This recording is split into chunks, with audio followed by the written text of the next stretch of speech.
Welcome to Chapter 3, Democratic Citizenship Education. Something we want you to keep in mind as you watch this video is how you might incorporate democracy and citizenship into your own classroom. Keep listening for the 6 dimensions as we go through this video, and that will give you some suggestions. Teaching our kids about democracy means teaching them that they need to be the hands, feet, hearts, and minds, that this is an active pursuit. As our world gets smaller, our kids are becoming global citizens and they have global concerns.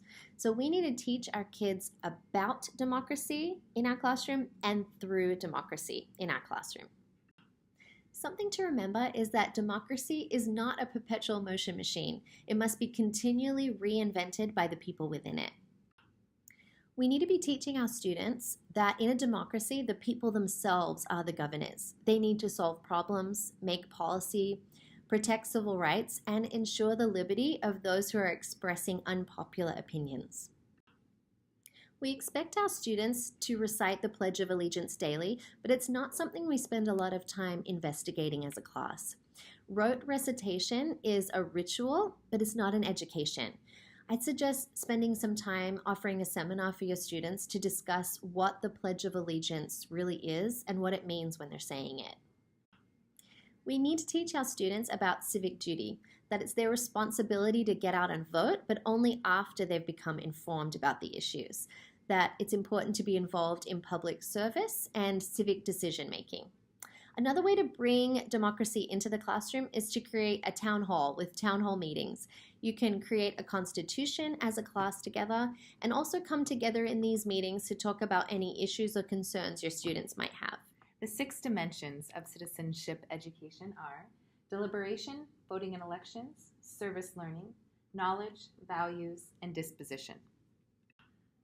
Deliberation, the most important of all of these different dimensions. So important because it's really laying the foundation for all of the other dimensions to be had. Because when we're talking about deliberation, we're talking about how to talk with each other, how to have discussions within the classroom, how to problem solve and make decisions as a group, and essentially how are we making these decisions with the civic good in mind.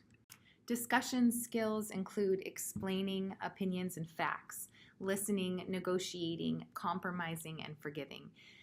Now, this may seem a little bit like accountable talk, at least it does to me.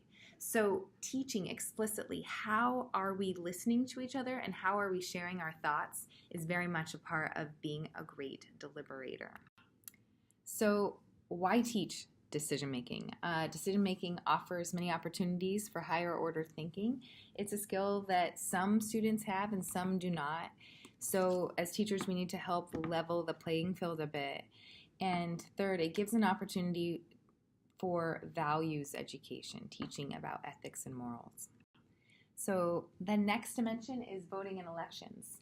Of course, before a vote can occur, before an election can be had, whether it be a mock election or a real election within the classroom, deliberation must occur. I'm going to go back to the deliberation. Students must know exactly why it is they're voting and the different potential consequences that may ensue based off of a certain vote.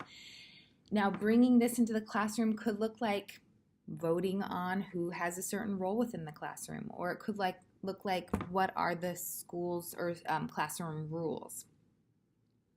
So those are some ways to have real elections. Perhaps a mock election could really involve what's going on beyond the school walls. So who is running for president? Have students think about, read, discuss, and then have a mock election within the context of the classroom. All ways to engage students in civic responsibility in the form of voting in elections. The third dimension is service learning and community action. This is where we really dive into the universal backwards design, where students can apply what they're learning outside of the classroom.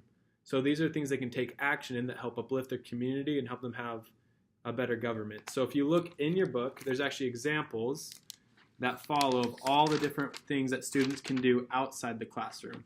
And this is what you really want students to do with your teaching, is to apply it. Not just to know what you're teaching, but be able to take it and apply it somewhere else.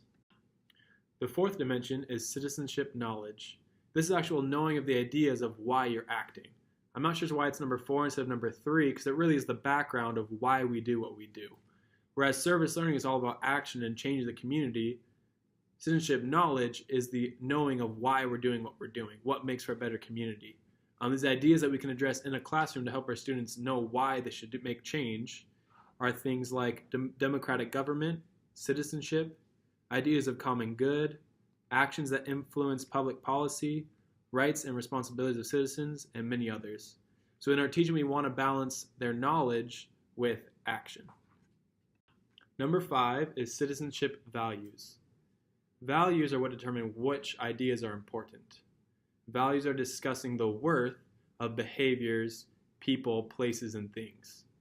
A focus on values allows students to have a background of why we're focusing on certain ideas. Values that are important in our government, in our country, are outlined in things like the Declaration of Independence, the U.S. Constitution, Bill of Rights, things like MLK speeches, Abraham Lincoln speeches, and many, many others.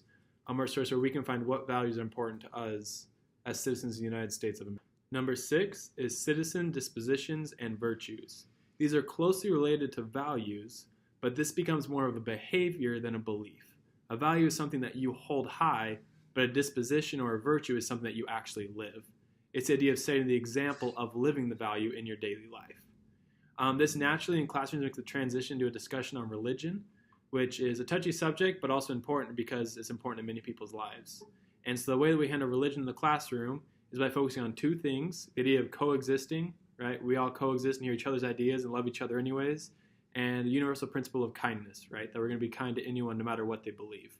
But the disposition is the internalization of values.